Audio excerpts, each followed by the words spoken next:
Before we get started, if there are any utility, folks sitting on the periphery who would like to, come and sit at the table, please go ahead and do that. I got to say, I'm really excited about the conversation we're about to have today with our distinguished guests and all of you. It is a conversation that we've had throughout our work together on implementing the Clean Water Act, and obviously a conversation that we will continue to have in the future. It's a conversation about the efficacy of the Clean Water Act, how it was originally intended to work, how it is working, and how it can work better in the future. And today we are fortunate to be having this conversation with three people who actually drafted the Clean Water Act and the provisions we have lived with over the past 40 years. Leon Billings, Les Edelman, and Gordon Wood. In 1972, the three of them were staff members of the House and Senate committees that drafted the Clean Water Act and led the debate in Congress. They are intimately familiar with many of the Act's key provisions and are here today to share with us their perspectives on how these provisions were designed to work and, to the extent that they can, to what extent they're working well today. We will engage them and each other in a conversation about how the Act is working and what improvements could and should be made to it. I will be asking them and each of you to comment on how successful the Act has been at addressing its primary goals, and equally important, how we can improve the Act to address the challenges all of you are facing today, as well as the unfinished business that remains to be addressed. After Leon, Les, and Gordon have an opportunity to share with us their thoughts, we'll open it up to discussion and for what I hope will be a lively debate about the future of clean water policy. The session will be taped by NACWA and by Dublin West Productions, a documentary film group that is doing a documentary on the Potomac River and the Clean Water Act. And if Dublin West uses any footage or comments made here today, they have been instructed to seek permission by the author of those comments before they do so. So with that, let's get started with introductions. Leon Billings, immediately to my left. Leon, from 1966 to 1978, was the staff director of the Environmental Pollution Subcommittee in the Senate under the direction of Chairman Ed Muskie, where he helped write the Clean Air Act and the Clean Water Acts in 1972 and 1977. Mr. Billings was also a key participant in the development of the National Environmental Policy Act, NEPA, and the Resource Conservation and Recovery Act. Leon is currently president of Leon G. Billings, LLC, a strategic consulting firm that focuses on environmental, energy, health, and safety legislation pending before Congress. Leon was with us last year and gave excellent remarks at our luncheon, and we are pleased that he can join us today and help pull this roundtable together. Les Edelman, from 1968 to 79, Lester worked as counsel to the U.S. House of Representatives Committee on Public Works and Transportation, now Transportation and Infrastructure, where he played a key role in the creation and enactment of the Clean Water Acts of 1972 and 1977. Lester is currently senior counsel for Dawson and Associates, a firm specializing in federal water resources and environmental regulatory policy and procedures. From 1971 to 1978, Gordon Wood worked as the minority counsel for the Water Resources Subcommittee at the U.S. House of Representatives.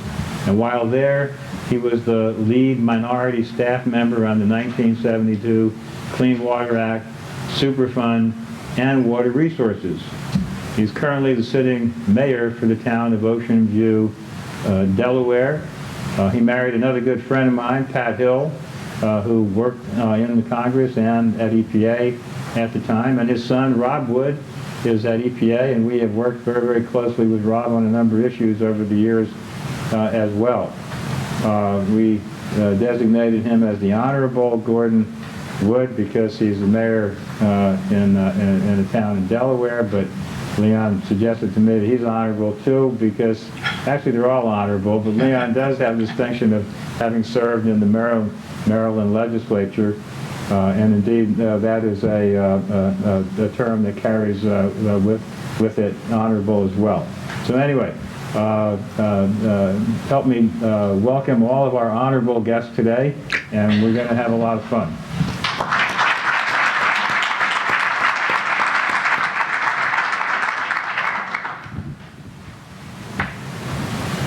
Good afternoon. It's nice to be somewhere wearing a tie that's not a funeral.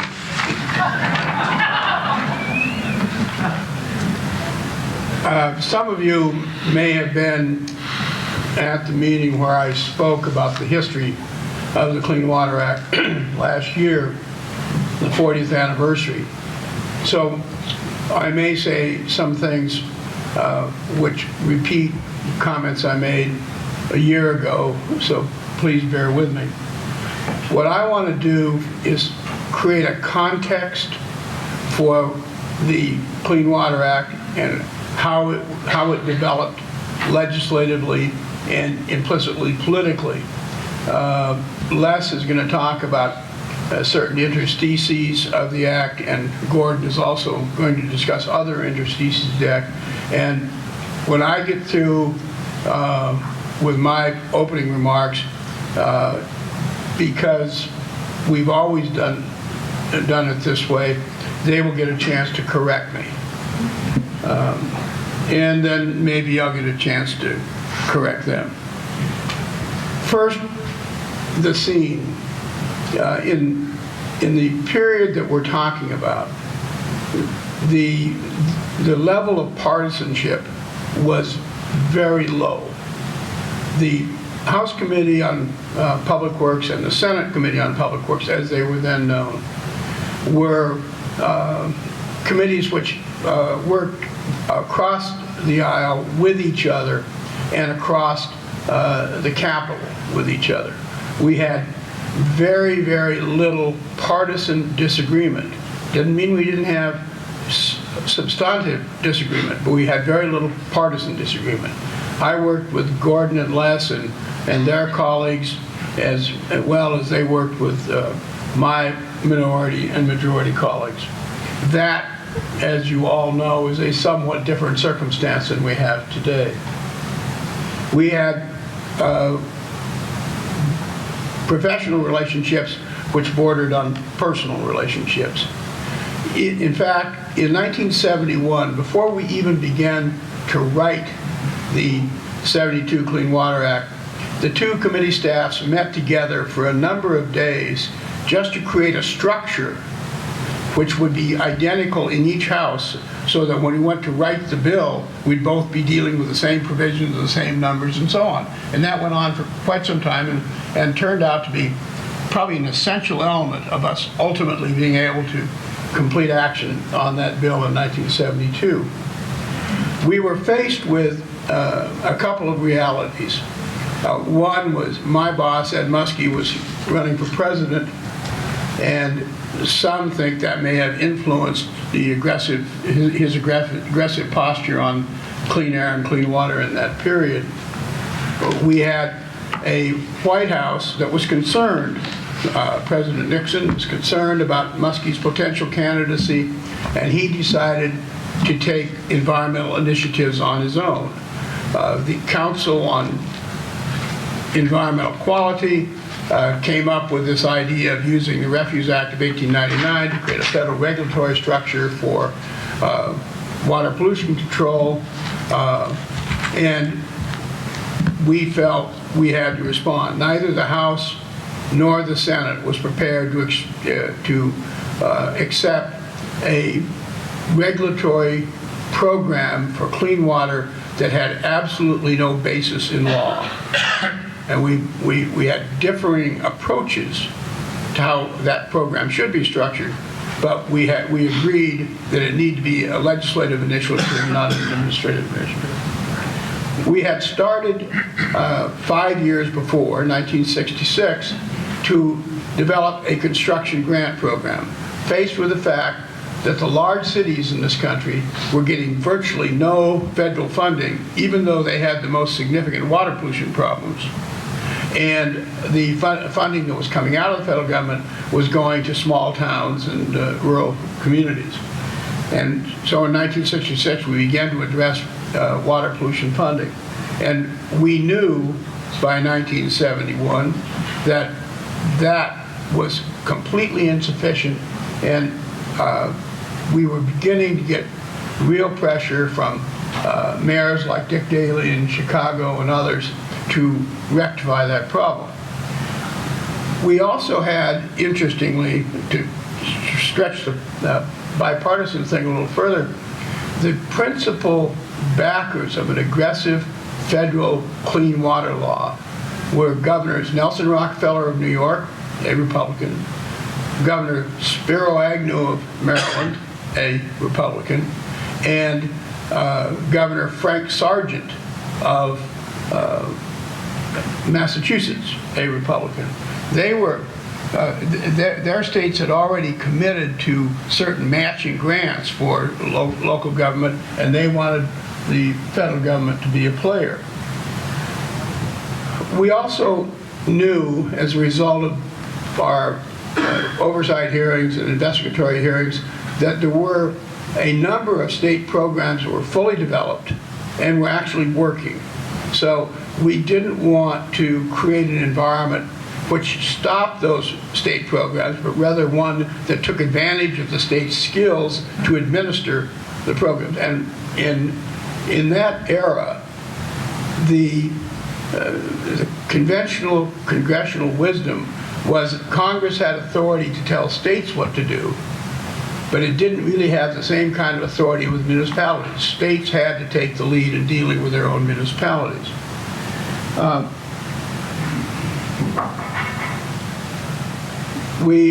In the Senate, we evolved a program which would create what would have been, in a state with a matching grant program, an 80% federal grant. And we put forth, Les can correct me if I'm wrong, I think we had $18 billion in our bill and you had $24 billion in your bill.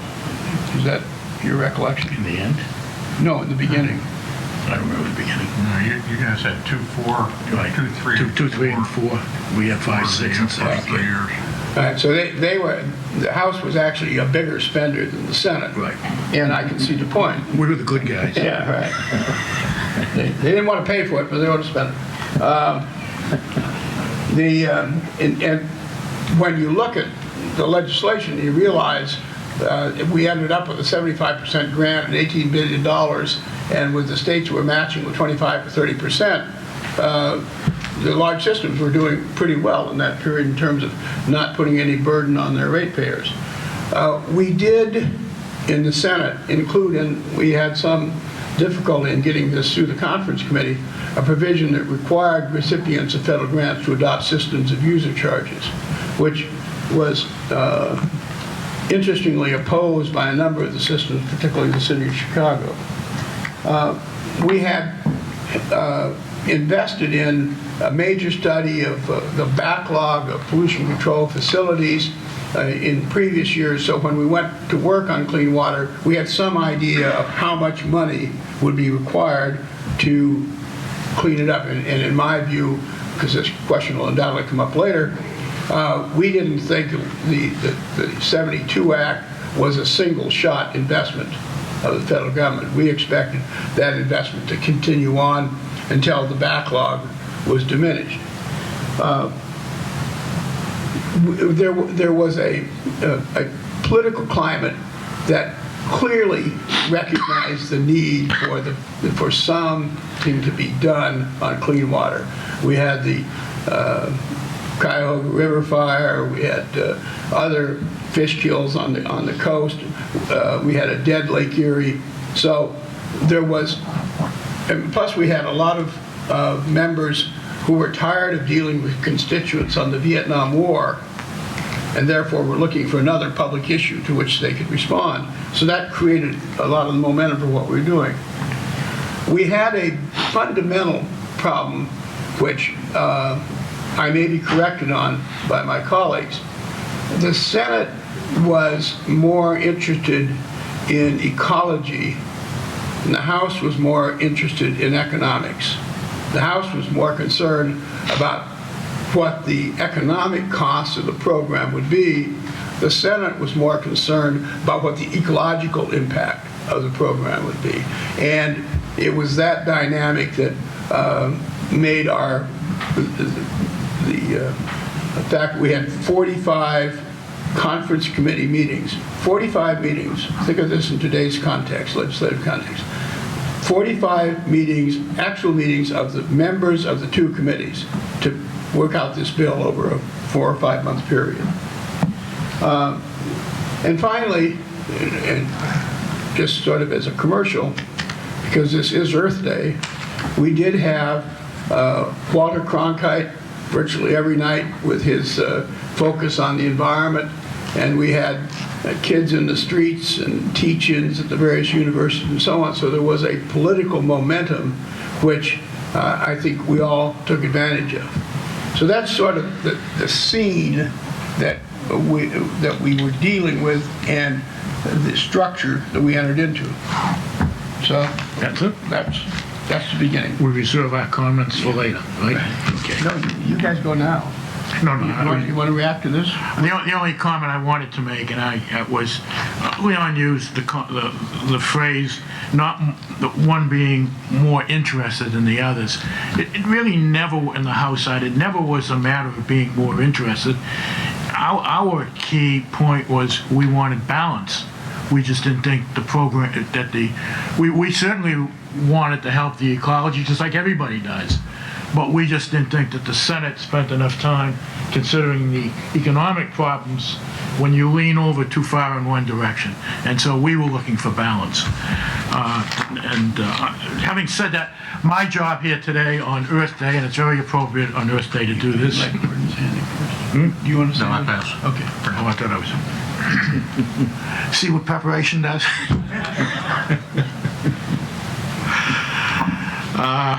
Well, it's appropriate in this day to reflect back on how far we've come in such a relatively short period in time from the turmoil of the rivers on fire and demonstrations about pollution, polluted waters and air, and certainly using the 1972 Clean Water Act as a tool for this look back seems to me to be right on target.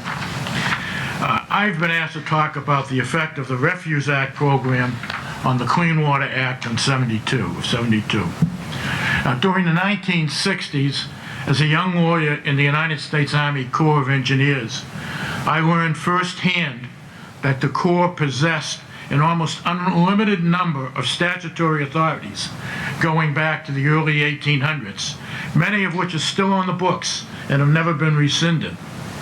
Indeed, one's success as a lawyer or as a program manager was often demonstrated by the ability to come up with some obscure law in support of a proposed action that few others realized was within the purview of the court to take. One such authority, contained in the River and Harbor Act of 1899, commonly referred to as the Refuse Act, was to become a key factor in the deliberations leading to the Clean Water Act of 1972.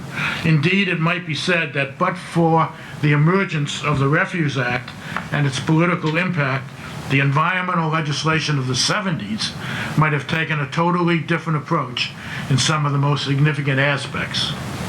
The Refuse Act in its original form was enacted by the Congress in 1890 following a 1888 Supreme Court decision that stated that in the absence of any statutory law, there was no U.S. common law controlling obstructions and nuisances in navigable rivers.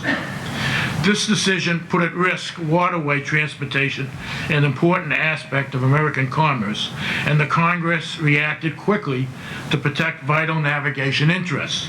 This was subsequently codified as Section 13 of the River and Harbor Act, and this Refuse Act prohibited the discharge and deposit of any refuse matter other than that flowing from streets and sewers and passing from there in a liquid state into any navigable waters of the United States or into any tributary of any navigable water from which it might flow or be washed into the navigable water. However, the Secretary of the Army was authorized to permit the deposit of such material in navigable waters subject to his defined limits and prescribed conditions. Now, to fully understand the impact of the Refuse Act on the 1972 legislation, one needs to grasp the huge fundamental changes that were in the process of occurring and the pressures that were building up to hasten these changes. There have been various timelines drawn over the years as to the beginning of what we now describe as the Clean Water Program. Some believe that the concept started in 1948 when the Congress authorized the Surgeon General to assist and encourage state studies and plans, interstate compacts, and creations of uniform state laws to control pollution and support research. The act authorized the Department of Justice to bring suits to require an individual or firm to cease practices leading to pollution, but only after notices and hearings and only with the consent of the states. Other people might suggest that the program really started in 1961 under the stewardship of the Secretary of Health, Education, and Welfare, with grant authority to local communities for sewage treatment plants, or maybe perhaps in '65, when the states were given the opportunity of adopting water quality standards for their interstate waters and plans to implement and enforce the standards as federal standards. There was also a complex process included for the Secretary of Interior, the successor to the Secretary of HEW as the principal manager of the program, to make the final call on the establishment of water quality standards applicable to the state's interstate waters or portions of those waters. Now, those who would argue for the '65 Act would surely note that this was a turning point in the establishment of a national policy for the prevention, control, and abatement of federal pollution. A far cry from what until that time was a belief that pollution was a local problem to be resolved by the relevant state and local communities. Other significant legislation enhancing the federal role was enacted in '66 and '70, but the common denominator for all this legislation was a failure to have an effective enforcement methodology. The various acts establish a procedure involving complex conferences, hearings, and judicial review. However, actual enforcement was only after all else failed and with the approval of the involved states. One reliable source indicated that from '56 to '70, the enforcement procedure to abate pollution had been invoked only 46 times, of which only 4 had gone to hearings and only 1 to court action. Oversight hearings of the Congress in the late 1960s and the early 1970s, which Leon was describing, both in the Senate and House of Representatives, clearly disclosed basic weaknesses in the program that needed changes. The early discussions between the 2 congressional committees with responsibility for authorizing new legislation revealed that there was agreement that changes were necessary, but the nature and the extent of the changes were an issue. In its most elementary term, the Senate preference was to create a new program based on individual permits for discharges, whereas the House originally believed that the underlying concept based on water quality standards could be strengthened and improved. Nevertheless, the staff of the 2 committees and key members were actively talking, and the process for new legislation was clearly underway. Those of us who lived through this period were keenly aware of the heightened public expectations in the general environmental area.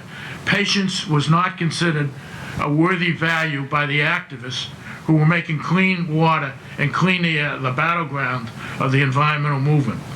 What many had considered to be a fast-changing, evolving relationship in battling pollution of our national and local waters was looked at by others as a conspiracy to stall and evade.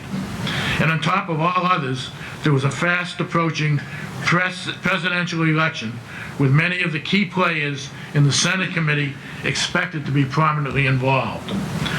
During this period, activists both in the Congress and the environmental movement were seeking and pursuing other parallel courses of actions involving private litigation.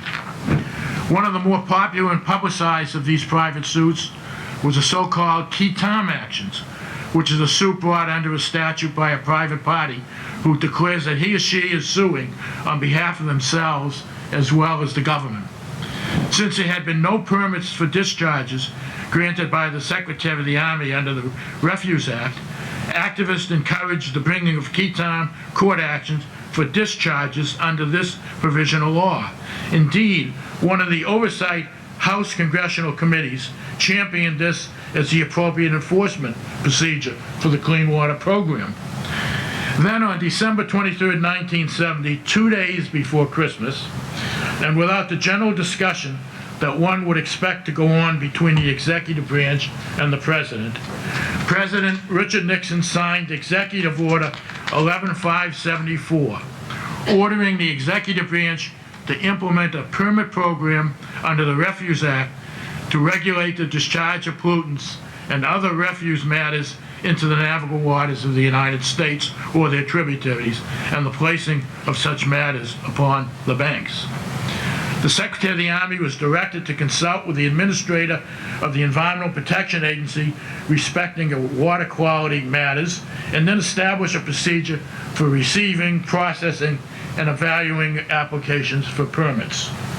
The Secretary would be responsible for granting, denying, revoking, or suspending Refuse Act permits. However, in making his decisions, the Secretary was directed to accept the determinations, interpretations of the administrator with respect to applicable water quality standards and compliance with these standards. Additional coordination was required with other federal agencies for additional issues such as effect on fish and wildlife. And the Attorney General was directed to conduct the legal proceedings necessary to enforce the Refuse Act and permits issued pursuant to it. The reaction to the executive order in the Congress was immediate and almost unanimous. The Refuse Act program was a non-starter and eventually brought the House and Senate committees into agreement that there needed to be legislation creating a new permit program based on an effective mechanism whereby effluent limitations and other requirements would be applied in a clear, direct, and orderly way to municipal and industrial discharges, along with meaningful enforcement authority. It also added fuel to the debate about the need for a strong citizen suit provision. It took time and great effort to fill in the details for the new statutory program, but the die was cast. The general, if not unanimous view of the House committee members was serious concern that the overall administration of the Refuse Act program was in the Corps of Engineers and not EPA. Although most of the members expressed the highest regard for the integrity and ability of the Corps, the basic decision had been made by the President and the Congress at the time that the Environmental Protection Agency came into existence only a few years before, that it would be the single agency responsible for leading the battle against pollution. Although other agencies such as the Corps should have a significant role to play in the battle, it had to be a supportive role. Another key problem for the House members pertaining to the Refuse Act permit program was the total usurpation of enforcement of water quality control by the federal government. In their view, this was inconsistent with a federal-state partnership that is necessary if we are ever to have clean and safe waters. The role of the states needed to be clearly recognized. They believed that it would be impossible for the federal government to succeed without the active cooperation of the states.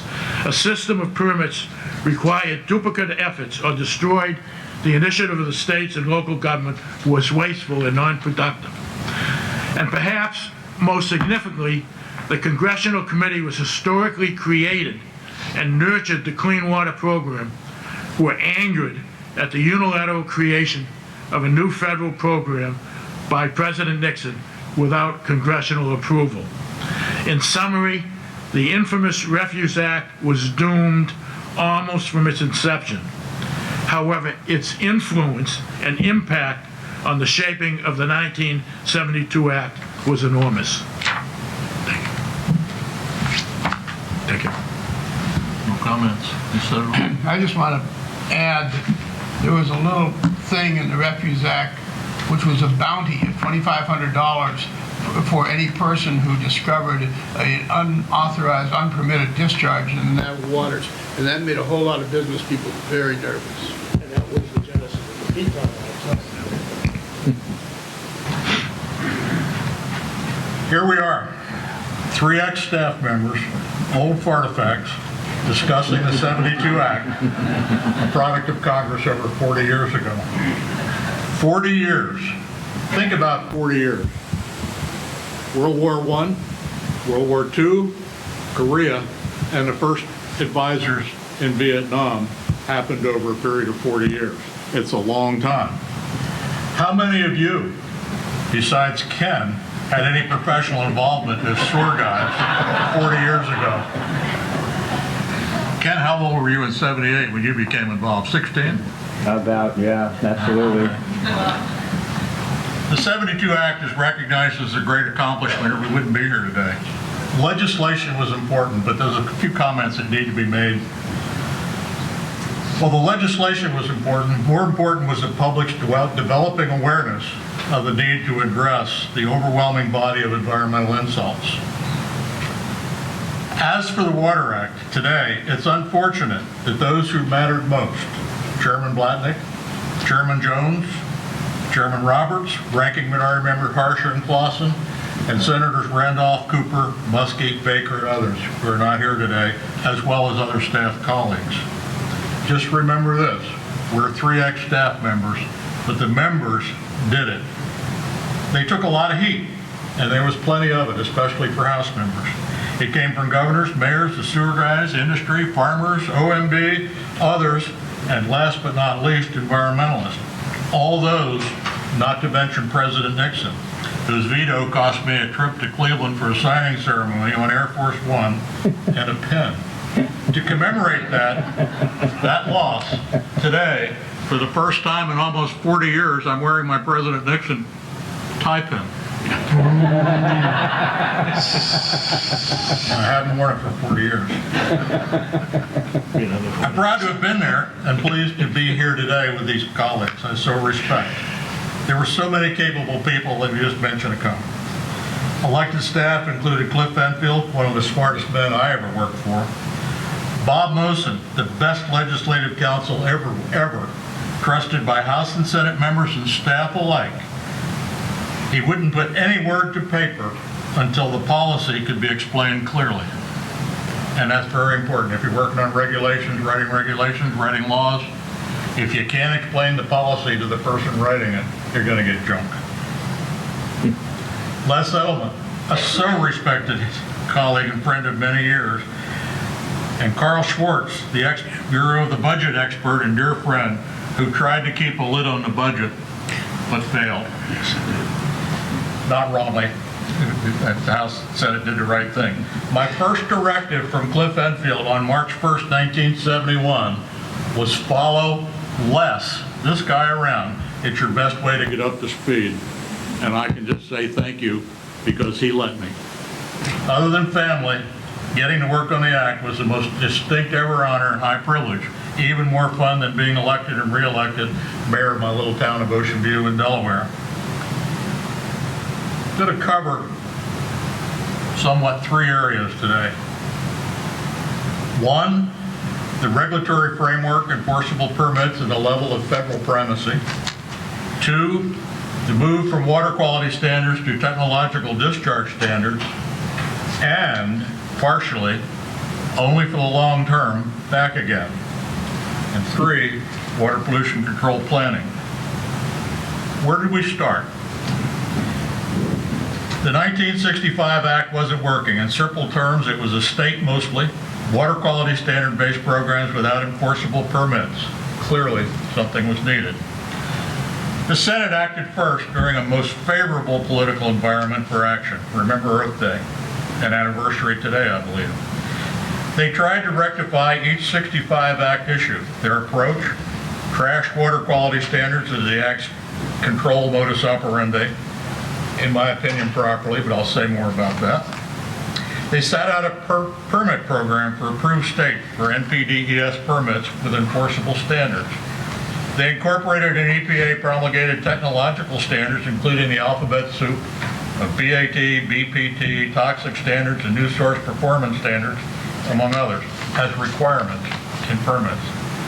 They defined secondary treatment as something going beyond removing the borbs, trees, and lumps. They attempted to get a comprehensive planning program going, and last but not least, they authorized a lot of money funding. The Senate, which had experience with the Clean Air Act and momentum, produced a water bill to the great applause of most sectors, but not all. The House, in the face of the Senate bill, some would say, was wedded to water quality standards and a state-focused program. But perhaps, the House Committee Chairman, John Blatnick, was really determined to do something meaningful, whatever it took. After an illness which took him out of his active leadership role, the acting chairman, Bob Jones of Alabama, I believe my favorite member of Congress, took over and guided the committee consistent with the chairman's determination. In my opinion, that guided us directly into taking the Senate bill as a de facto House starting point. After that, my instruction from my boss, Cliff Enfield, was help work to make it workable. Well, the Senate bill was a de facto starting point for the House. There were a number of issues facing the House committee which came up regularly in the many days of productive hearings. They had to be resolved, and there were some strong views on issues I'm addressing.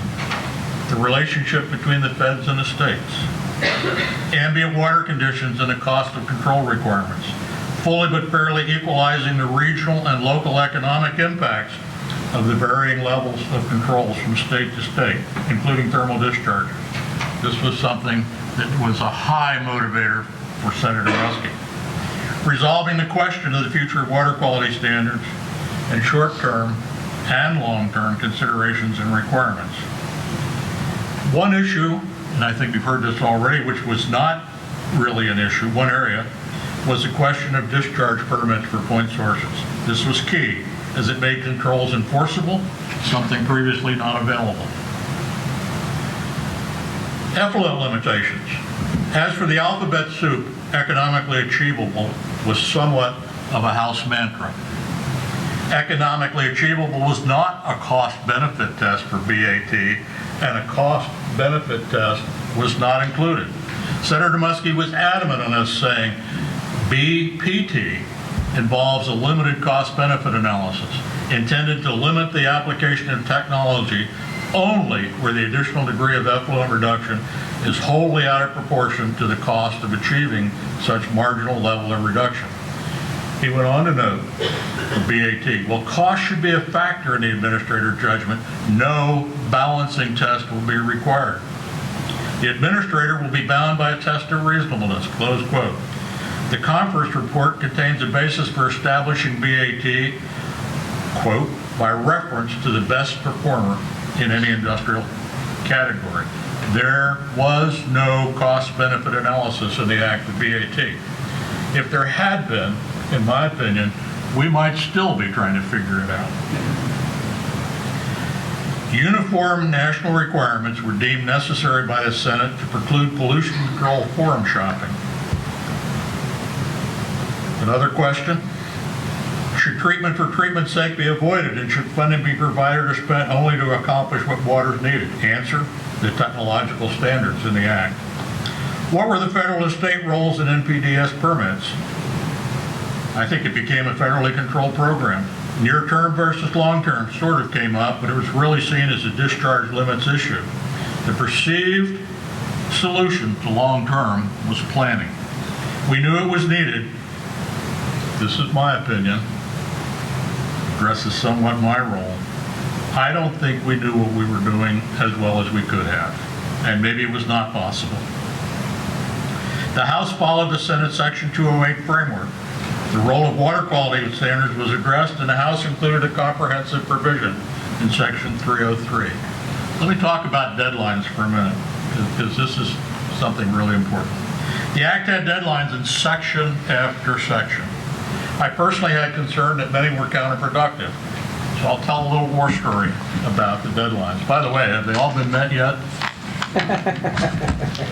I had respect for John Quarles, the senior exec from EPA. We lost John recently.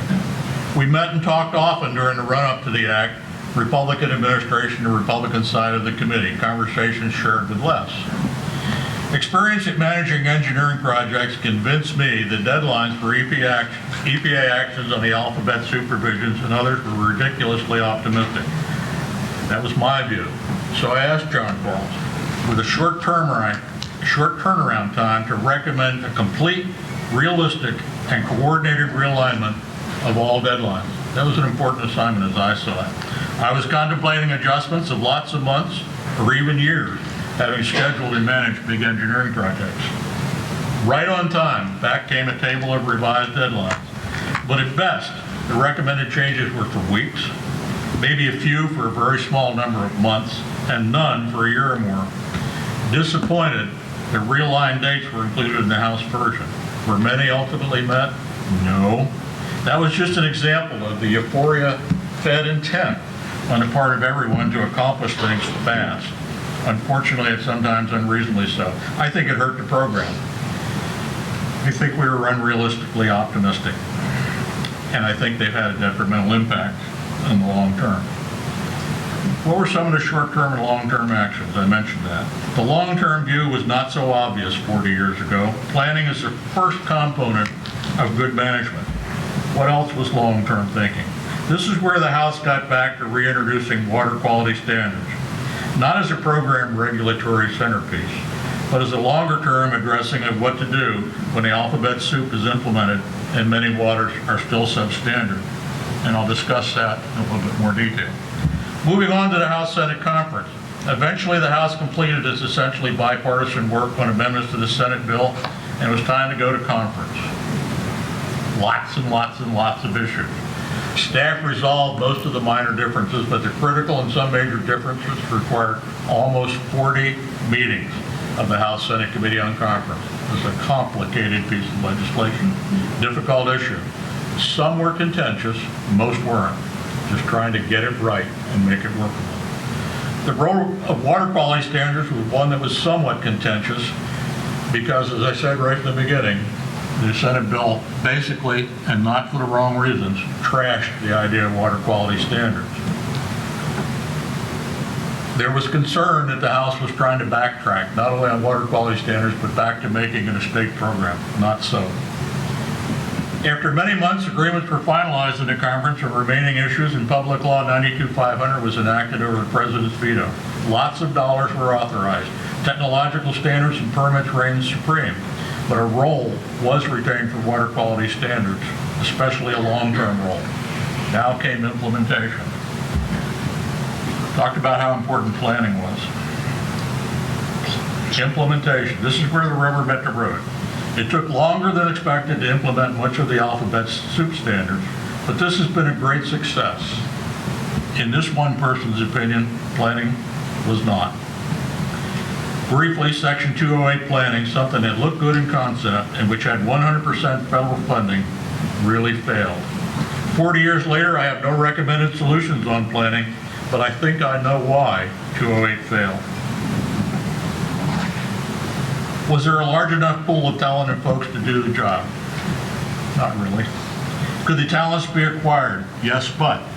The but was the deadlines for action. 90 days for the administrator to issue regs, 60 days for the governors to identify problems in the state, 120 days to designate planning areas, then a year to have a planning process underway. Less than 2 years to have a process underway. And when was 100% funding released by the administration? 2.5 years. That was a formula for failure. The first funds were released 2.5 years after the October 72 Act. All this when action on the multitude of other requirements were ramping up. The General Accounting Office, in a report in 1978 in December, reported that attracting and hiring staff took more time than was available to initiate the planning. The title of the 6 years after enactment GAO report, water quality management planning is not comprehensive and may not be effective for many years. That title says it all. The required dates couldn't be met, and they weren't. Then there was a bigger problem on 208s. When existing agencies could be designated, there was hope. When there was no appropriate existing agency, a new one had to be designated. This was the superimposing of new political jurisdictions on existing political jurisdictions with different borders. That's a recipe for an unpalatable stew. One of the most successful programs was the Newcastle County, Delaware program managed by a 40-year friend, Myrna Hurd, who went on to EPA to work on the 208 program. Her problem was easy. The county borders pre-existed. The only other entities in this 208 area were the cities of Wilmington and Newark.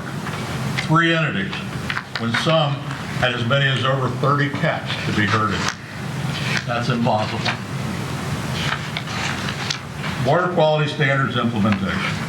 There were good reasons for the movement of the 72 Act away from emphasis on water quality standards into technological standards. The Act was intended to be technology forcing, but this task still required many years, even though in the scheme of things, I consider the technological standards to be nearer term, albeit a continuing task with updates regularly.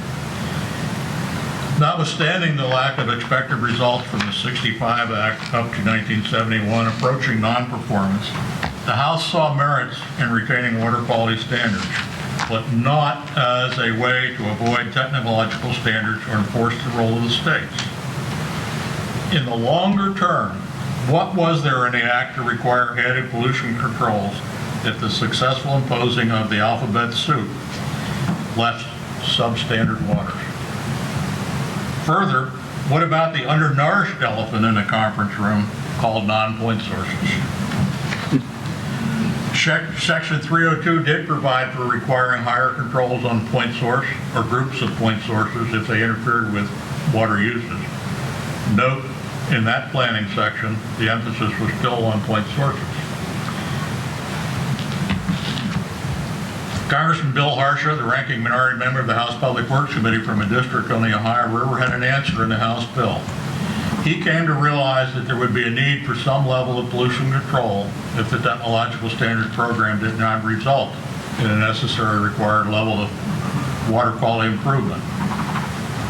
And that non-point elephant still lurked in the room. But that discussion was mostly avoided. Avoided being the most descriptive word I could come up with. Mr. Harsha, Bill Harsha, very capable, very sharp member, carried today in his program of total maximum daily loads, TMDL, section 303D, was added in the House, to the House bill with a methodology to make it work, even though the technological capability and resources were not available then and might not be for many years to come, as we have seen.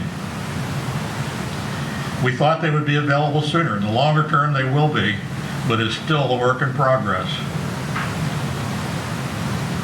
The House worked to have some ambient-based needs for the future. As Bill Harsha said, water quality standards would clean up waters which remain substandard after application of technology-based limits. He was an optimist. Our staff, myself included, probably was an optimist about how long it would take. But look what's resulted after many years. Why did it take so long to get Section 303D TMDLs going? Simple. And I throw no blame here at anyone. Experience on the 65 Act engendered not improper doubt. In fact, the Senate's distrust of water quality standards was reflected in Senator Muskie's counseling to EPA to focus money elsewhere. Senator Muskie, someone who had the tenacity and determination to lead, to mold a workable act, a determination shared by the House conferees, told EPA to assign a secondary priority, quote, to Section 303 when it came to allocation of resources in the years ahead. And it's hard to criticize that based upon the previous experience. Perhaps things could have been done faster. Professor Oliver Hopp from Tulane Law School called the lost years the avoidance years. EPA dragged its feet as a matter of policy, but the genius of the citizen supervision that Les discussed eventually came into play here. It was not until 15 years after the enactment of such suits that things got going in a serious way. Some level of life was breathed into TMDLs. Right now, there are many thousands, I would guess it's over 20,000, perhaps more, TMDLs are in existence for non-point source. Well, excuse me. Was the outcome of TMDLs as a basis for non-point source control the result of deliberate consideration by Congress? Deliberately vague characterizes some provisions in the Act which were left for interpretation by the future regulators. My memory on this question may be similarly deliberately vague. Notwithstanding my memory infirmities, deliberate or not, it was understood by Congressman Harsher, as he said in the committee report, in the context of TMDLs, that non-point sources are a major contributor to water quality problems. Professor Haupt noted, page 41 of his book, on the Clean Water Act TMDL program, that the committee goes on to recognize, however, that water quality standards were also violated by non-point sources in a major way. Haupt concluded, this sentence implies the obvious. There is no way to determine the appropriate contributions and limitations on municipal industrial point sources without considering these non-point sources as well. It would make no sense. It literally could not be done. And it couldn't. Failure to recognize non-point sources could require point sources to go beyond BA and T, and for water quality purposes, unfairly penalize point sources. And you'll like this, especially municipal sources. EPA, the agency interpreting the Act, has adopted this misunderstanding. Oops, that's not the right word. Sorry about that.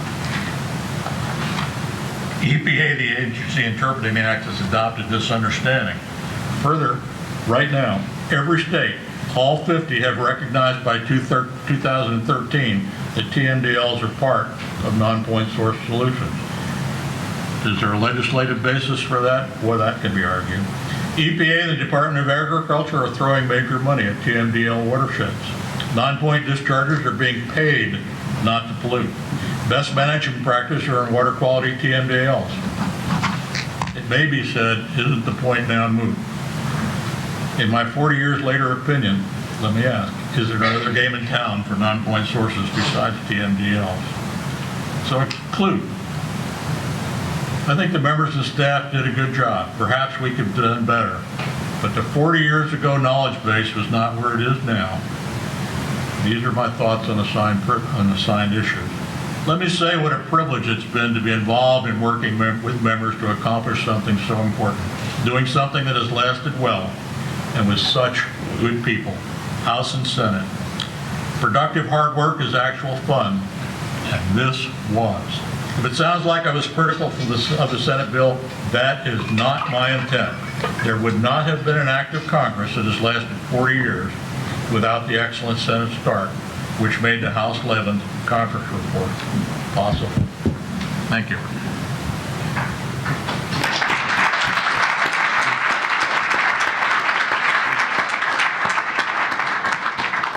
Well, thank all of you. Leon, do you want to spend a couple of minutes saying anything in response to Les's or Gordon's comments? Well, I want to make a couple observations. One, Les mentioned Bob Mosen, the committee counsel, legislative counsel, who actually put all of our thoughts on paper.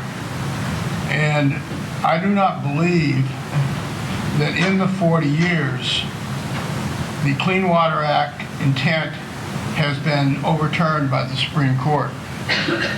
And that's largely the result of Bob Mosen saying, we ain't moving on until we get the words down. And that's important because that's how the legislative process should work, and that's not how it's working today. And I want to make one other observation. One of the interesting differences on which the House prevailed in the Clean Air Act, which preceded the Clean Water Act by 2 years, the House and Senate agreed that all of the challenges to EPA's regulations on the Clean Air Act should go to the U.S. Circuit Court for the District of Columbia, whereas under the Clean Water Act, the House insisted that those challenges take place in the relevant district court. I've never asked my colleagues whether I lost that one or they lost that one, but it would be interesting. I don't know that I've made a study of that. I would have a couple of comments that I would like to make in general about some of the things that we've said. You know, I talked about the Refuse Act and what the administration did with the Refuse Act and made it into sort of the linchpin of where they were going. And it turned out to be a very dangerous thing. It spurred us on in the Congress to do something, but it's a very dangerous thing when you take a minimal authority and you try to create something from that and then expect everybody to fall in place and support it. That's some of the lessons that I think EPA hasn't learned. And you know, and some of that is I have the same instinct as having, when I was chief counsel for 20 years of the Corps of Engineers after I left the Hill, if I could find an authority, I pushed it, you know? If somebody wanted to do something, I would find an authority and I would move a program with them. I'd do anything to do that. But you can't do that all the time. Because unless you've got support behind it, and that support means in the Hill, it means in the executive branch, it means in the public, you're working with a very weak tool. Gordon described a couple of things that are very controversial now. I had the discussion with Ollie Huck before he wrote his article, and he had, as everybody has 30, 40 years later, the ability to see what we should have done 30, 40 years ago. But you know, when we dealt with that legislation, the one thing I want to impress on everybody, as much as I can, because I keep thinking it's so important, we took it to the point as far out in as many directions as could ever have been done. We have so many constitutional issues that are still out there that you indicated we've won every case up to now, sustaining it, but it's been close. It's been close. And I think if we had been too overactive in some areas, we would have burst the bubble. I think when you talk about the concept that Gordon was talking about, the total pollution in an area and then using water quality standards, that needed and needs more congressional support before you base the rest of a program on it. You need the blessing, and you need some amplification, in my book, where I'm sitting here now, before you bet the house on it. There may be an authority there, but how far can you push it? How far can you take it out? And how much help are you going to get in doing it unless you get everybody to come together on it? Thank you. Well, let me just ask a question to get before we open it up for you guys. You mentioned during your remarks, you know, the $18 billion, which, as I understand it, would translate into $100 billion in today's money. And I mean, everybody respects the fact that the Act contained very, very stringent deadlines, timeframes, and very stringent requirements.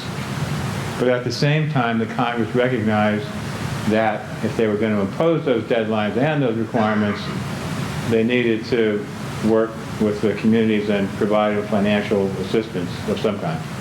Flash forward 40 years, these guys still have an incredible number of requirements under the Act that they're dealing with, and the cost has gone up. The deadlines are still there and they're still tight. Enforcement is a huge factor that they have to deal with on a day-to-day basis. The construction grants program is gone. The state revolving loan program is being slashed. The municipal bond market is being tampered with. So there are major, differences. We went from a situation with tight deadlines, tight requirements, and money to tight deadlines, tight requirements, no money. So affordability is becoming a huge issue for a lot of folks around the table. And I think they all recognize, too, that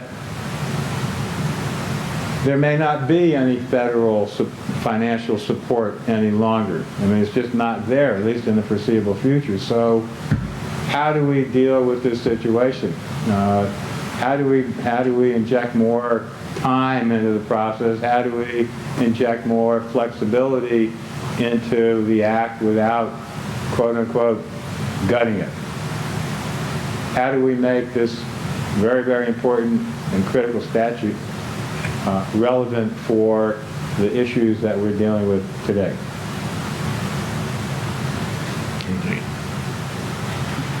Go ahead. I'll follow you. Yeah, it reminds me of the story that Muskie used to tell about the shortest will in the history of Maine probate. Being of sound mind, I spent it all.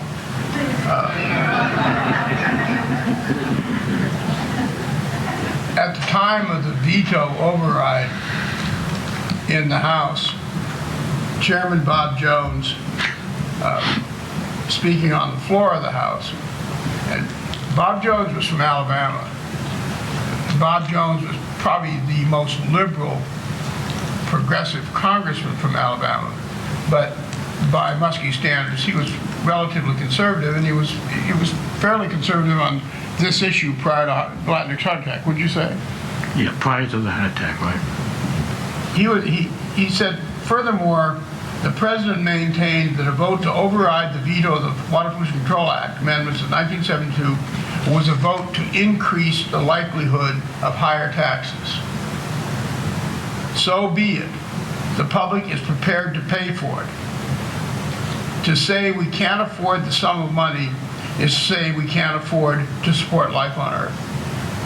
Now, to a degree that doesn't respond to your question, but it tells you of the mindset of the people who wrote this act, who really believed that the investment was worthwhile, that the investment was essential, and they knew that $18 billion wasn't going to cure the problem. And, we haven't talked at all today about the fact that we looked at combined sewer overflows, and we said we just put that aside for the future. Couldn't do it. And so we didn't really touch it. We didn't fund it. We just said that's a future problem. But we recognized that that problem was going to require a major public investment.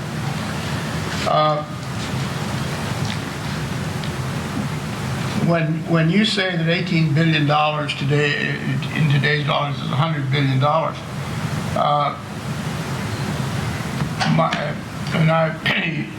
you folks will have to excuse me a little bit, but I'm sort of a liberal Democrat.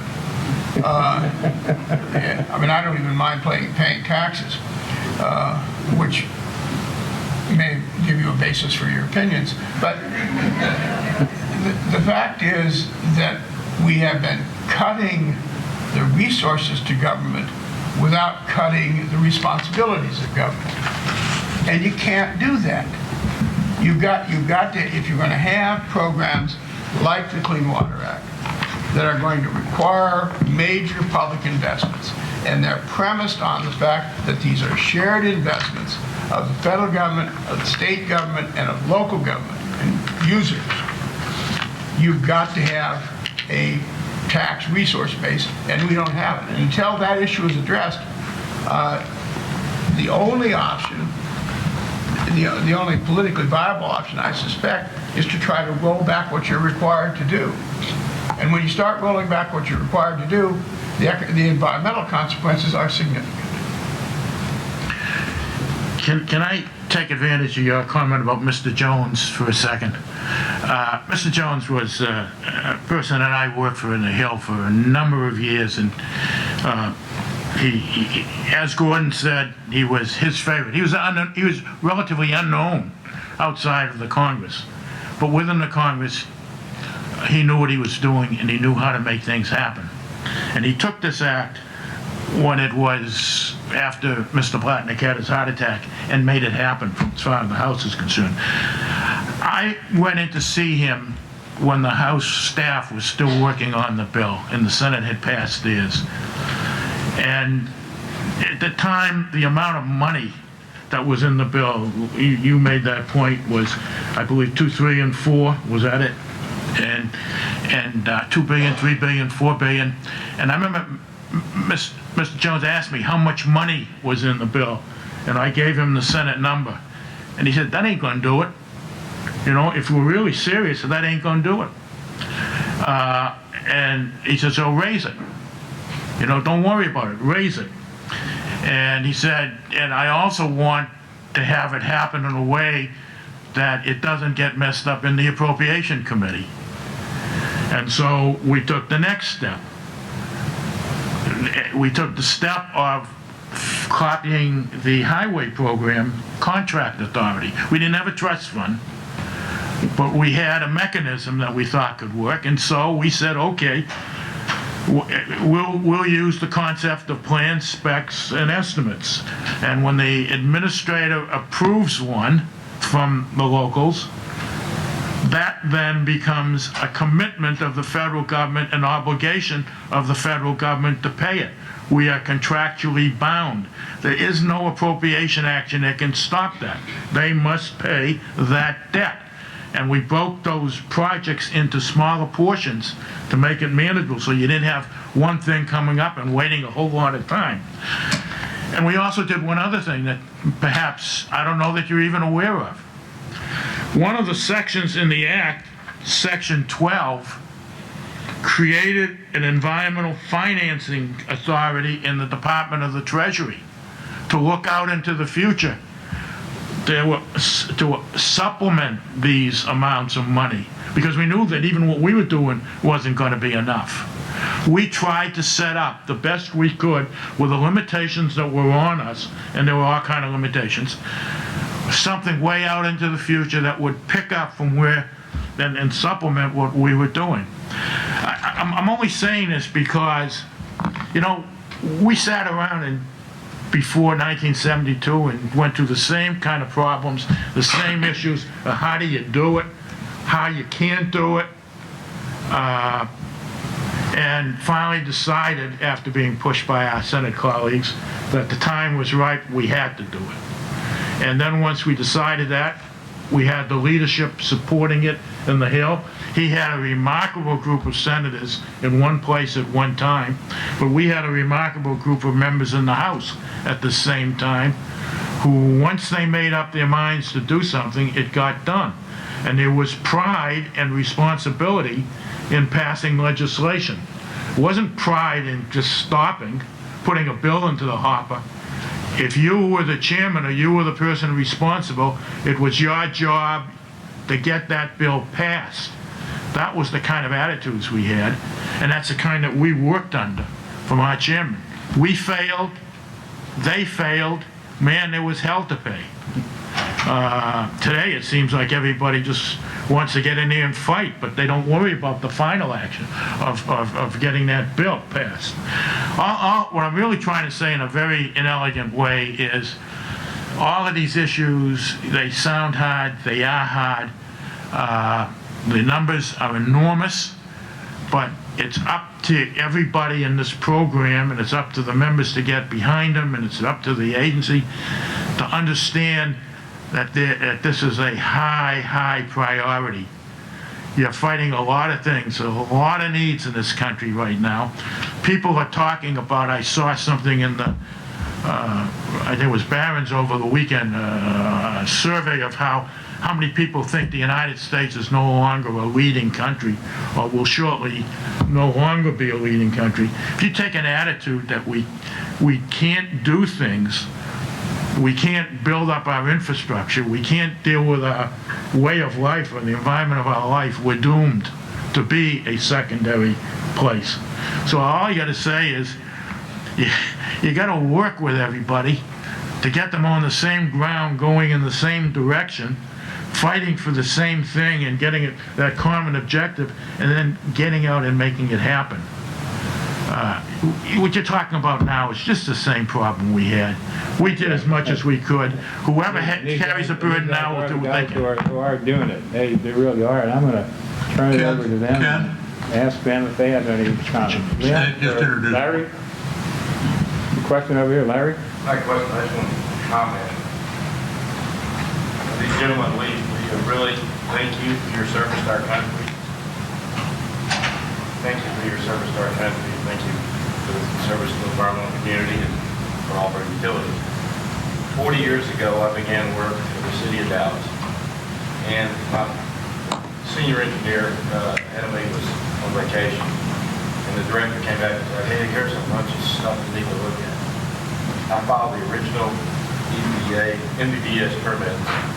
And this, of all the laws, the only one I remember was 92-500. It was approved on October the 18th, 1972 for an exhibition. Well, we had Public Law 660, you got a 60% grant. This was 75%. I followed all the grants, worked through that thing. And the thing that impressed me was we had a common goal with the EPA. The state was our problem. They wanted to duplicate everything, turn in all these silly reports. The EPA would call me and say, hey, Patterson, come down. We need to give you some more money. And you know, you turn your request for reimbursement in, and we got a little money. Or next month they would say, hey, we're sorry we couldn't give you all that you asked for. Next month we'll work it, because they worked on a trend that they had. It was very efficient. But I really miss the old days where I got a letter from the EPA and they had a check-in and thing. Where we get now. And with regard to the 208 thing, a lot of the corruption in the 208 or distraction from 208 planning were related to the individual organizations that were the leaders or the senior agencies that took these things over. And some of the younger or smaller agencies didn't trust. There were territorial issues and things that led to the plan. But the EPA was flexible. We were partners. They wanted to get the job done, and they helped us in that. Your explanation of the commitment that they made related to the funding explains why they were so helpful. And I think you did a great job, and I really liked doing that for 8 or 9 years, and then I had to go operate things that we built. But again, thank you for your service.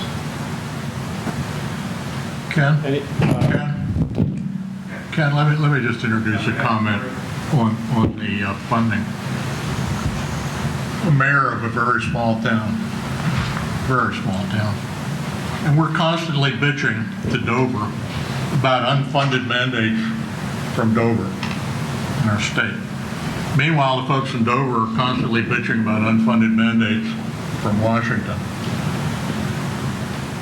I don't have any great wisdom on what the answer to that question was, but somehow or another, we're going to have to get back to some level of local funding via some kind of a user charge, whether it be in utility bills, whether it be in power bills, whether it be in something else. I don't have the wisdom to give the answer, but I've probably seen my net worth go down about 30% in the last 4 years. The states, the towns, the federal government are in the same situation. Somehow or another, is going to have to end up being some level of greater local taxation and funding for these programs. And I believe there is. Whereas 40 years ago, we basically talked about 100% What's your pay?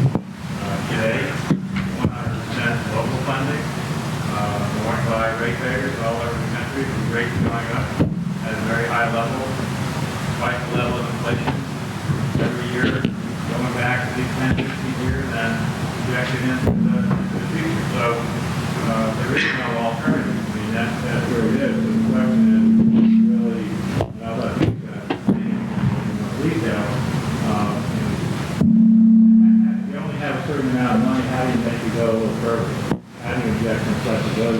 requirement, not roll back the requirements, but to make sure that you're focusing on your very important local resources on the right problems and you're not wasting taxes.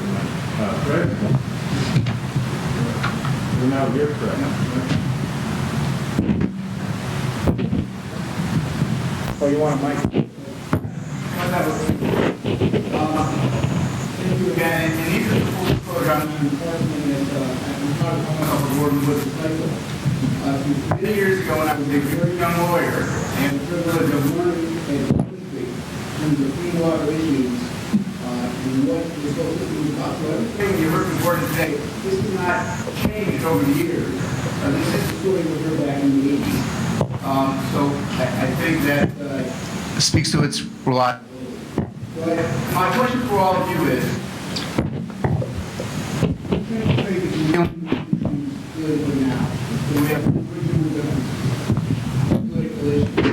across the spectrum. And yet, I remember in the early 70s, I was in high school, but I remember that was the time of a lot of unusual differences as well. How did these issues get resolved? How did you and others work together to to get over those differences and get to the statute that you were able to get through the process?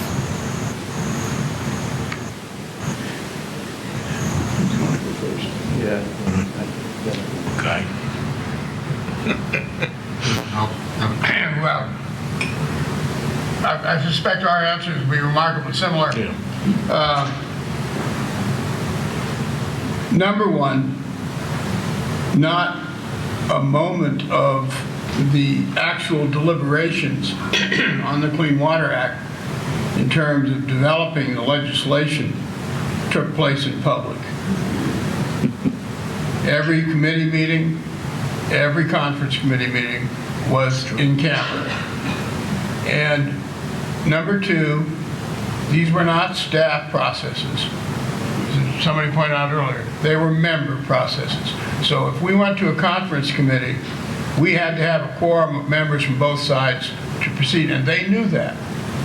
In fact, one of the biggest frictions between the House and the Senate was senators would get up and wander off the vote and not come back, and the House would bitch about having to sit there all that time, and they had a legitimate complaint. And Bob Jones made it pretty clear most of the time when he had to sit there. But in any event, these guys sat in a room together. We were there to support them, and they negotiated amongst themselves. Number three, as I said before, there was a House position, not a House Republican position and a House Democrat position. There was a House position. And the same thing was true in the Senate. Before Muskie moved any legislation on the environment, he got his ducks in a row politically. And as you may remember, both the Clean Air Act and the Clean Water Act passed the United States Senate unanimously. And the veto was overridden. First Nixon veto overridden, by the way, during his administration, with 12 dissenting votes. It was like, what, 1 o'clock in the morning, something like that, when it finally passed, because Muskie talked too long, but he always did. But the fact was that they had a comity of interest. And that does not exist today. It exists some places. There are, once in a while you sense something is coming together in a bipartisan way. But like what may or may not be going on in immigration is an example. But by and large, the political interests are defining the policy interests rather than the contrary. Let me pick up on a point that Leon made and carry it through. This is going to sound like blasphemy. Leon talked about how some of the meetings were held behind closed doors. They were. Along came the sunshine laws that I have to face as a mayor in Ocean View. Along came the sunshine laws, and a few things came with that. All of a sudden, when I joined the committee, I was staff member 26. And that got ramped up significantly, that every member had a staff member involved with the committee, and that staff member, regardless of their level of experience, had to be involved. The huge increase in congressional staff, I don't think has helped comity at all. The opening of the doors, frankly, made hearings sometimes a farce, because members would show up in their blue shirts, their red neckties, and they'd be there for their 3 minutes in front of the television camera, and then they would leave. But back in 71 and 72, we had a small number of members, a cadre of members, who were there for almost every meeting. It was possible to do things then. It was possible to get things done. The animosity with almost 150 members on the committee, where I was number 26, and brand new, it's just a whole new regime. I've been retired for 16 years, and a lot's happened in that 16 years, and I certainly haven't kept up with the act. But I think that one of the reasons for the malaise in Congress and the partisanship. I think some of it's staff's motivated. Thank you. Clyde. First, I want to say that the preamble of the act, I tried to teach it to my engineering firm in 1975. The first paragraph really scared me. It said all pollution is going to be eliminated by 83. I thought it was going to be out of a job. So I'm glad that didn't actually happen. But excuse me, 85. But the second paragraph is very interesting. It talks about uses as the goal. And in it talks about, the goal of obtaining attainable uses. And I'm not sure I want to ask you what you meant then, but I would like to ask you, what do you think that means today? What do you know about the act and all of us?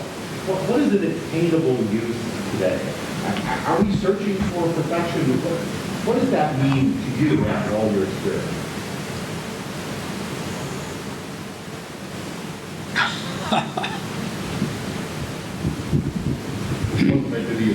Political rhetoric. I mean, really, the debate around the 72 Act's statement of purposes and goals, we basically had three. We had the so-called fishable and swimmable standard, which Muskie thought was a bunch of poppycock, was in there because we had a senator from California who seemed wedded to the idea.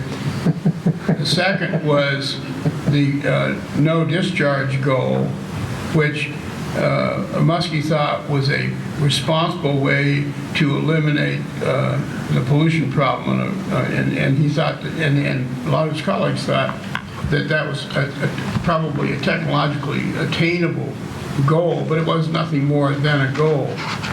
But the part that we were most wedded to, and I would say if Tom Jorling were here today, he was my minority counsel, if Tom were here today, he'd say it was the principal drive for him in the act was the biological integrity standard. We thought that the mission ought to be to achieve biological integrity in the receiving waters and in the oceans pertinent to the United States. And we knew that that was a very, very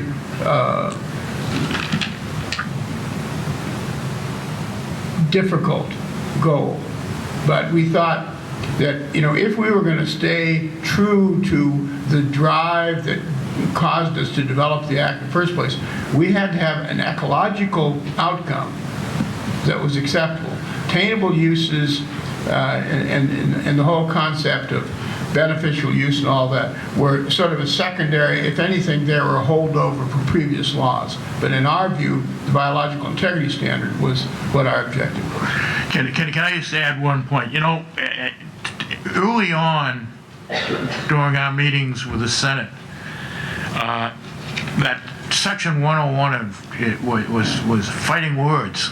It was unacceptable to us because it was very hard from our standpoint to get the Senate to understand that when you put a word into an act, it has consequences. We ended up by compromising. We all agreed that there was to be a difference in the words used in Section 101. So we had objectives, we had goals, we had policies. The policies were the one that were to be carried out by the specific language that followed. To me, the goals were nice to do, hope we could get there. But damn it, the words are there, and some court's going to use that someday to give us some things we don't like. But that was the price of getting the bill, that people were, as Leon indicated, politically committed to some of these words. I'd use the word red. Yeah, but there is a difference. Each one of them has a different level of significance, at least to us, in putting that act together. Is somebody going to talk about 208 sooner or later? Or are we going to just... Sure, you can talk about it. Does someone want to talk about 208 here? Anyone want to talk about, anyone know what 208 is? 208, here we go. Dan? Yeah, given what you said about the failure of 208 at the time, my experience with that is it's almost like an archaeological dig. I've gone through a couple of different places where I've worked and dug up the old 208 plans, and they really are dusty and murky and smell of death. And I'm wondering, in your view, if you see some way of breathing life back into the 208. Oh, I would hope so. I would hope so. I really, let me just back up a few seconds. And I wish that I had given, or somebody had given, the historical background to 208, at least from where we stood, where I stood at least. At the time of this 1972 Act deliberations, there was a concept out there that was being pushed called the National Land Use Plan. Scoop Jackson, the state of Washington. Yeah, the National Land Use Plan. Well, that had a degree of acceptance in my committee of 0, you know? There were more, and you can imagine what it had in the Agricultural Committee. And elsewhere, it was nothing but a problem. And Section 208 to us, in the House side, was a way of coming up with something meaningful to tie the whole act together, but staying away from a National Land Use Act, which would have really killed everything. I know I went around the country talking to every conservative group that I had never even knew existed, and I was a liberal, telling them what we were trying to do. And it was, man, if you want to have a National Land Use Act, fine, which they didn't, obviously. But look at this. So we took 208 as one of the study provisions, not the whole ball game. We had some very significant study provisions for EPA to do internally, gave them money to do it, created 208 to handle these non-point source type issues, the regional type issues that we weren't able to fully deal with in the Act, but gave them a vehicle to start dealing with it, and hopefully that was going to come up something that would go beyond the plans and into the operational stages. And we also had something called 209, which put things into the river basins. All of these plans eventually heading up into the river basins. The old river basin commissions were then in existence, which then got killed, the old Water Resource Council.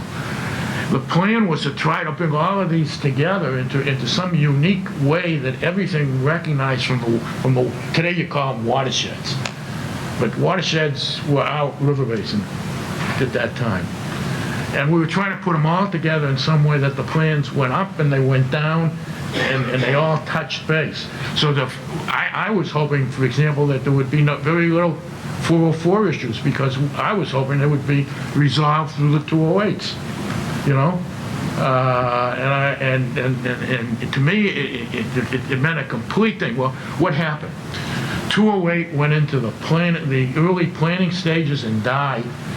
The rest of the act was left to go on its own without something that we felt was an integral part of the overall act. And a lot of things happened to the act then that didn't have to happen. Now, maybe we made mistakes.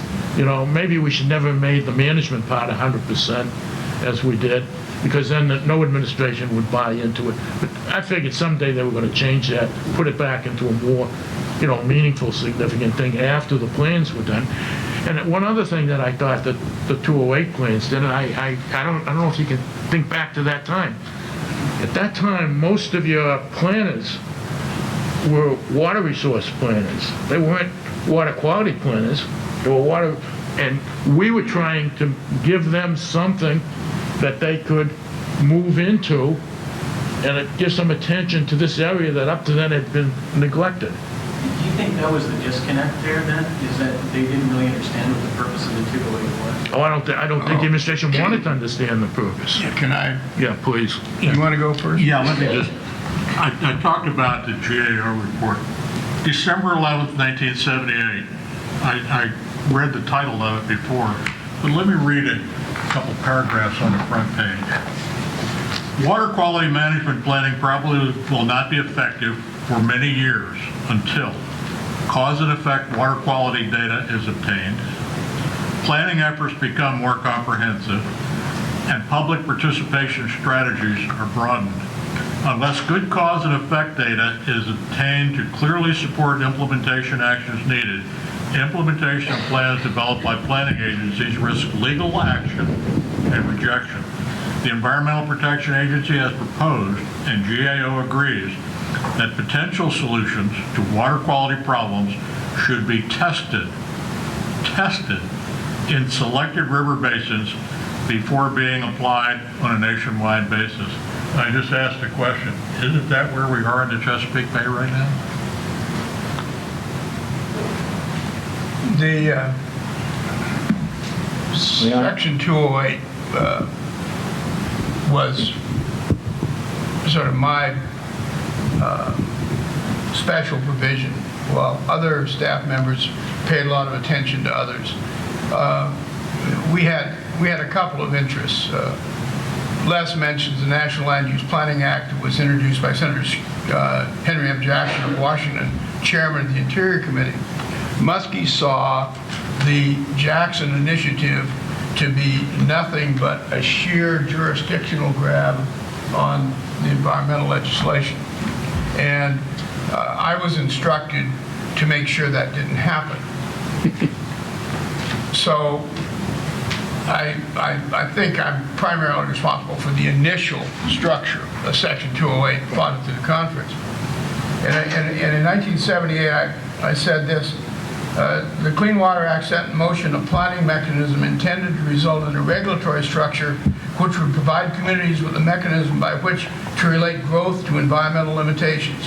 The process was to be local, the result was to be local, the input was to be local, and the public was to be involved. And the Office of Management budget under President Nixon and the Office of Management budget under President Carter refused to fully fund Section 208. I believe there are 99 208 plans sitting on a shelf someplace, those dusty products. But some places, in Southern California, they did a comprehensive 208 plan. California was a little different because the rivers basically rose in California and left in California. But the intention was to marry our technological standards with a program that controlled the impact of growth, and without calling it land use planning. And unfortunately, we were frustrated in that. I reread it the other day. There's no reason. Congress doesn't pay any attention to authorizations anymore, so there's no reason this program couldn't be funded. There's no reason it couldn't be started again. The problem is that EPA's gone off on this TMDL thing, which is not authorized to do. Gordon and I disagree on that point. But rather than using 208 as a mechanism to accomplish their objectives, they're using TMDLs. I hope it works. I think 208 would be a more effective instrument.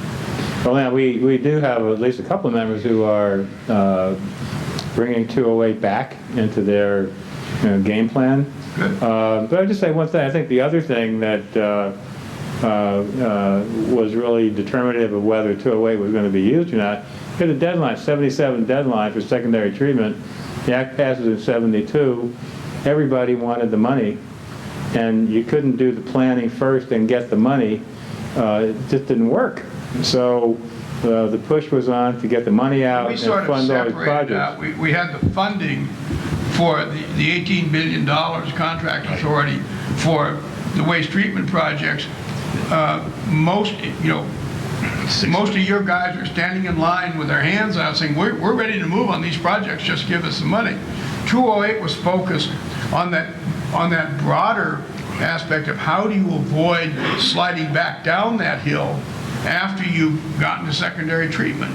And so what we wanted to do was have effective land use controls, called them non-point source controls, to deal with that. And I tell you, if that would work, you might not be faced with this pressure from EPA to constantly upgrade your treatment plants to deal with problems that you are not in control of.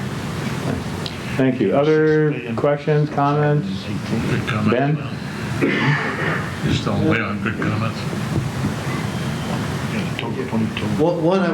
First I wanted to applaud you for your wisdom and insight in drafting this, and thank you for coming here to share that with us. I don't personally benefit from wisdom and insight, but I do have hindsight. You brought up citizen provisions, and you noted how powerful that was in moving the TMDL provision forward, which I certainly acknowledge.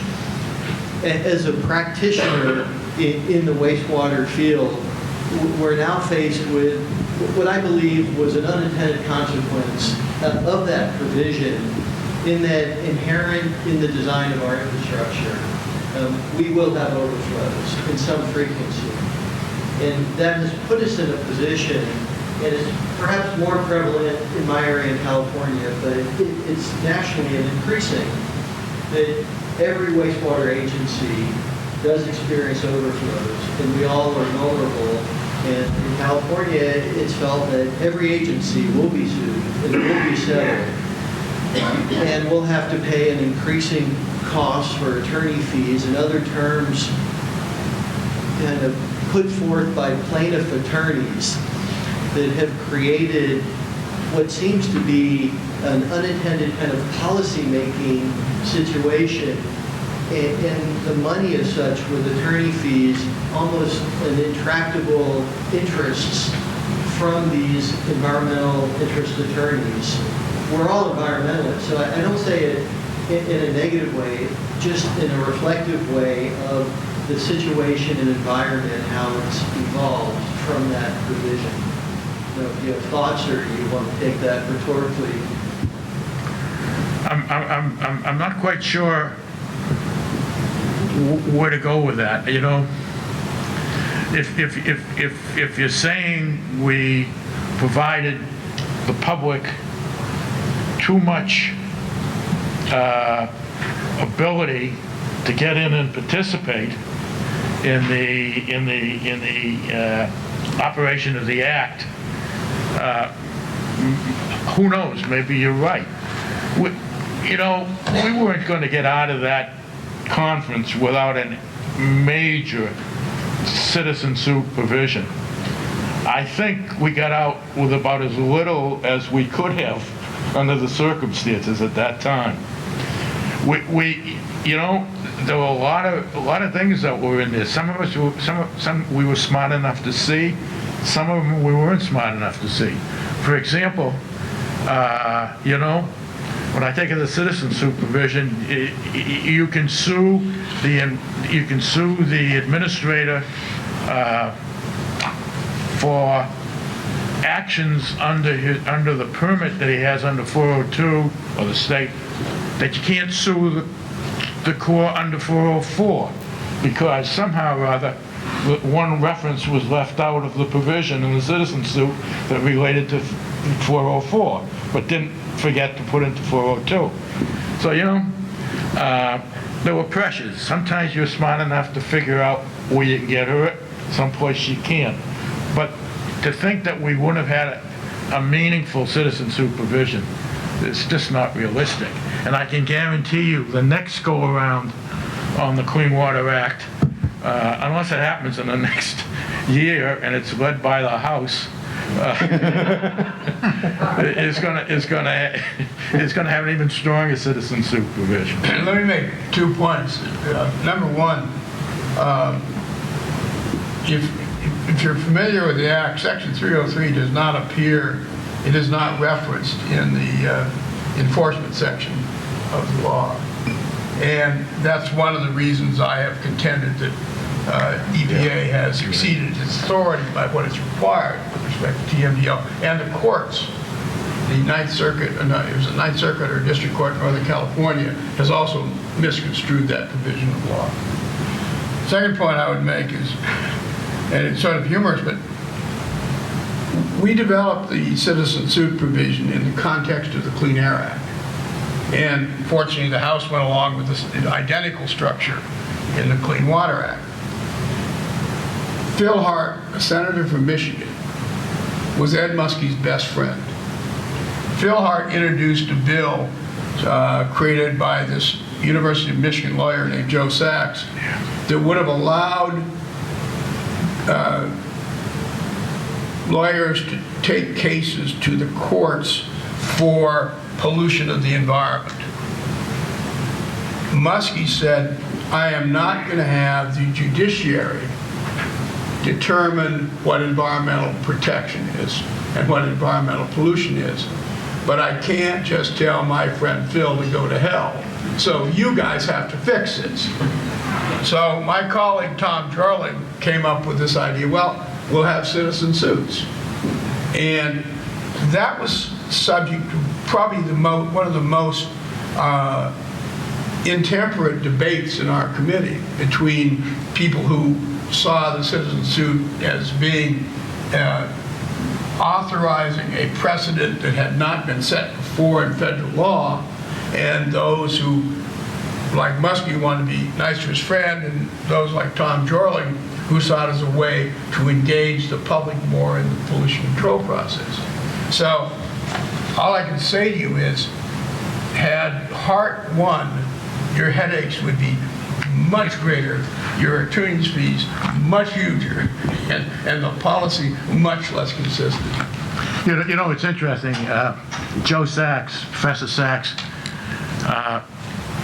was the father of the concept of the natural resources belongs to the public. And I can't tell you how many fights I had with not only staff people, but members in the House over that issue. One chairman of an oversight committee asked me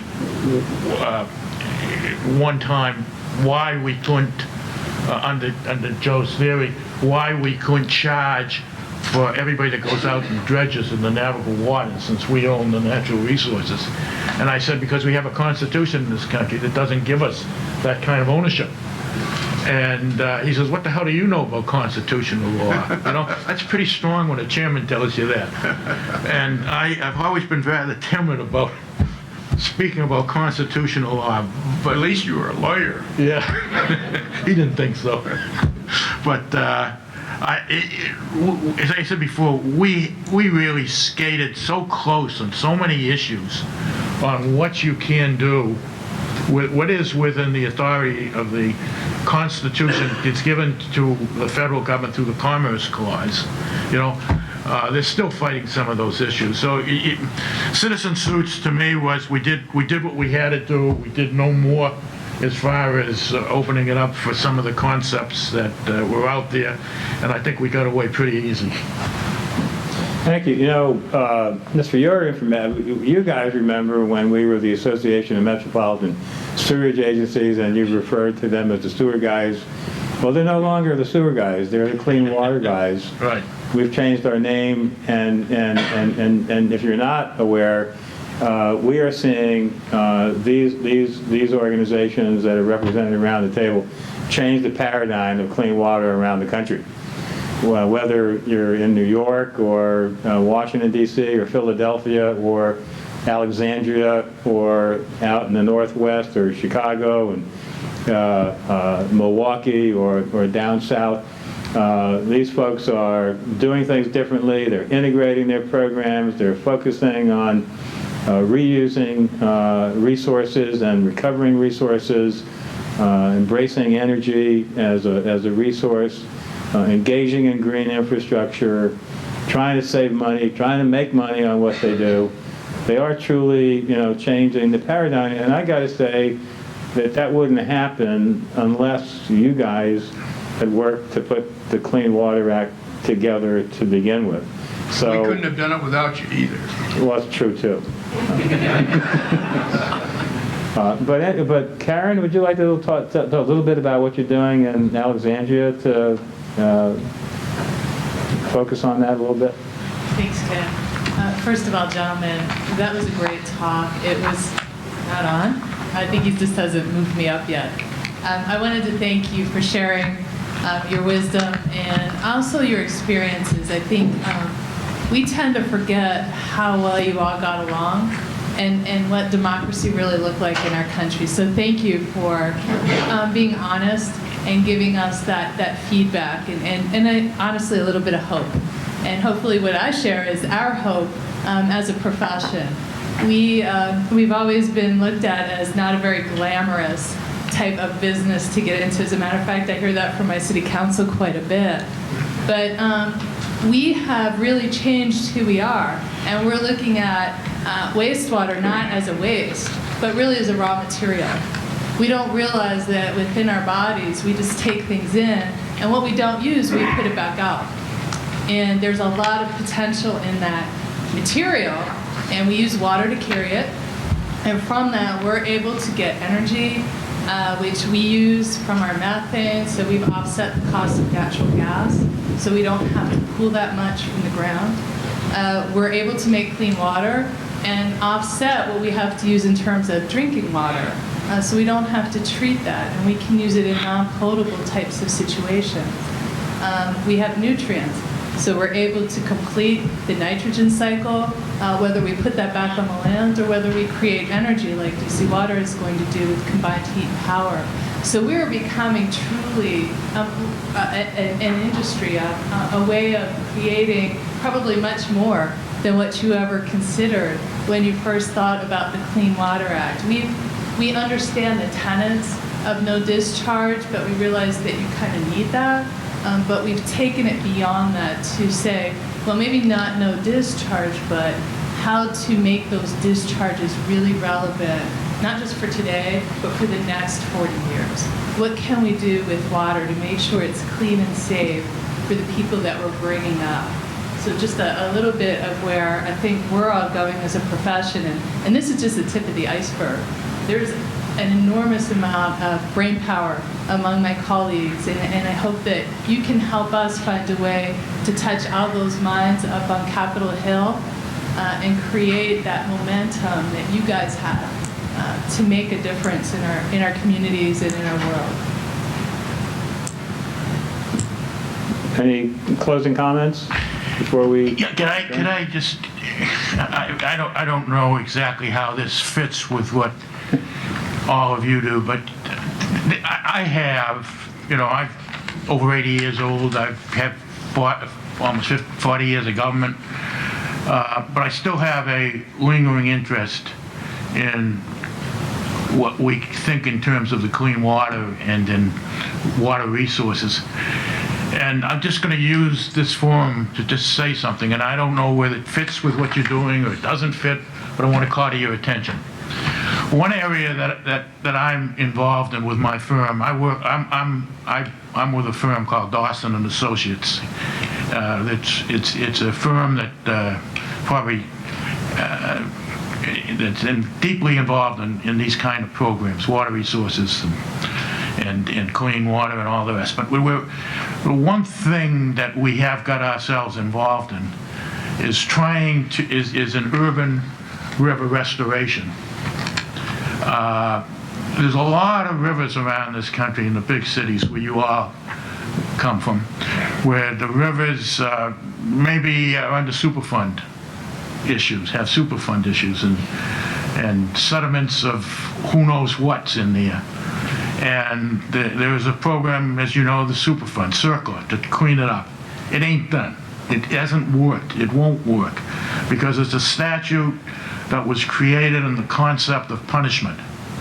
And it doesn't get to do what it's supposed to do, which is cleaning up and making those rivers around the country and the urban areas usable by everybody. I have a passion for this, of trying to do something about that.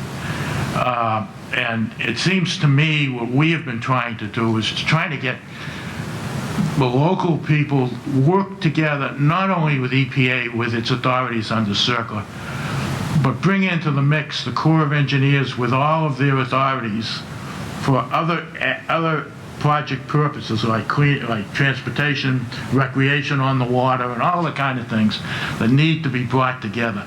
It's only when you bring those type of interests together, the programs of the Corps, together with the CERCLA authority of the EPA, and to get the parties who have been the polluters to participate in a cooperative way rather than in a litigious way. Today, who sits at these meetings? Lawyers.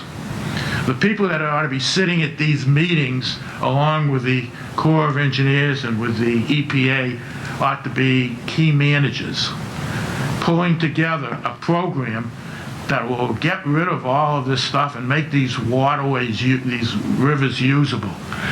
So I put in a word for whatever it is, whatever influence you have, wherever you can be useful. There's a program out there that can pull this thing together, and it needs the same kind of energy and the same kind of passion that you're talking about to clean up the Clean Water Act and its problems. So I just wanted to get that in. Gordon, any final comments? Yeah. An important one.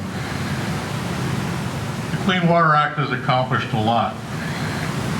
Be careful of screwing it up.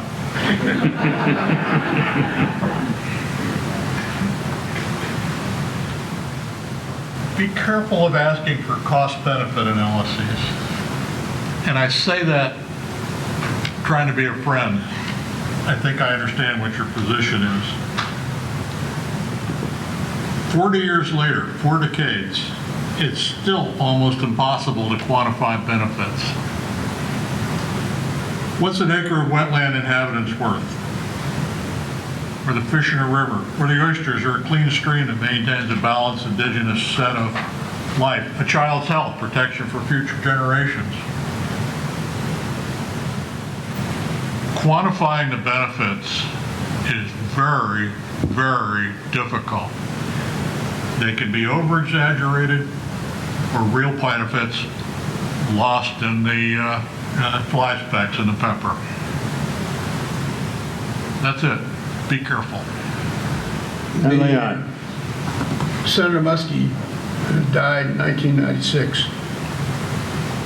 Before he died, he saw the Atlantic sea run salmon come back to the Bangor pool. It had been gone for 50 years. Before he died, he saw Lake Erie recover. That's, if you look at these things and you constantly look at the big picture, sometimes there are just these little things, like salmon up near Bangor or Lake Erie. My wife and I spent a lot of time driving around the country. It is amazing how many riverfronts have been redeveloped in communities like Lynchburg, Virginia, where they were not livable places 50 years ago. And you guys have done most of that. And you should be very proud. We're very proud of you, and we're very proud of this act. And we want to thank you for what you do. Well, thank you very much. Thank all of you very much.